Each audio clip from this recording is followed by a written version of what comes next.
Here's a little trick that you may not be aware of, and this is something I picked up from the professional jewelers that are surrounded by here on Jewelers Row. Everybody, all the bench mechanics, keep some of these pennies, the old pennies that are solid copper, not the ones with zinc on the inside. Sometimes they put them through the rolling mill so they're thinner and the surface is flatter.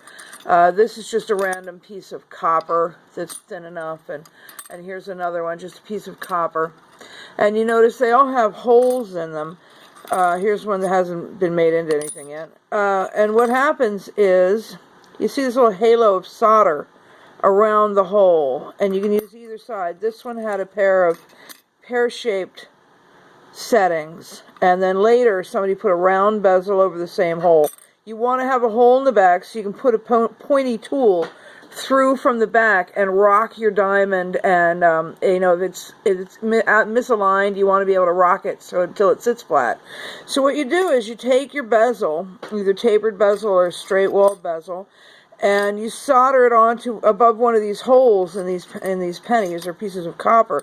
Most of the time you don't have to add solder. You can use the solder that's already here. Here's one that I've already done. I've soldered a little gold bezel right there on top of the penny using a hole that was already there and using solder that was already there.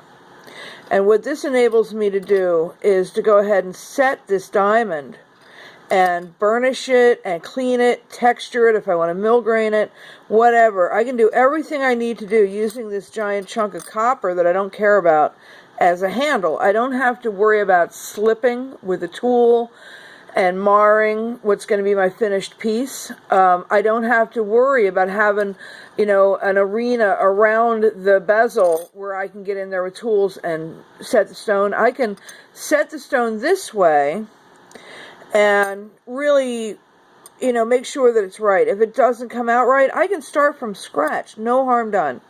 And then I put it in my flex in my third hand. Oh, and the reason I'm doing it this way, another reason, is because this bezel, I'm going to set it in this fire agate. It's going to be recessed.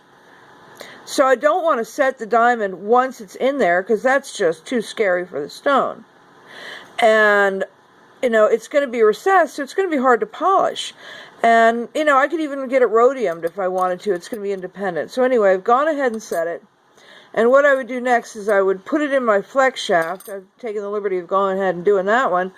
And I would heat this from underneath with my torch, a little bit of flux, and don't add any solder or anything. And then when it's hot, I can just lift that bezel already set off the penny, set it aside, set the penny aside.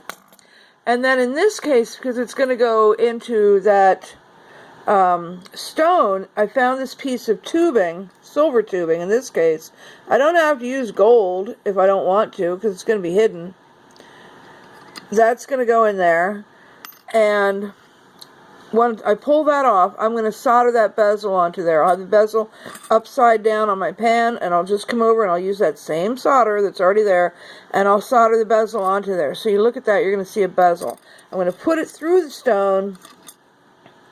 And in this case, I'm going to put it all the way through a hole that's in the back plate, and then I'm going to burnish over that tubing, and because of the taper in the bezel, it's not going to pull through, and it's really going to anchor this stone really well, and it's going to be a really low flush effect, and it's going to be really neat and clean because I'm doing all this work in advance.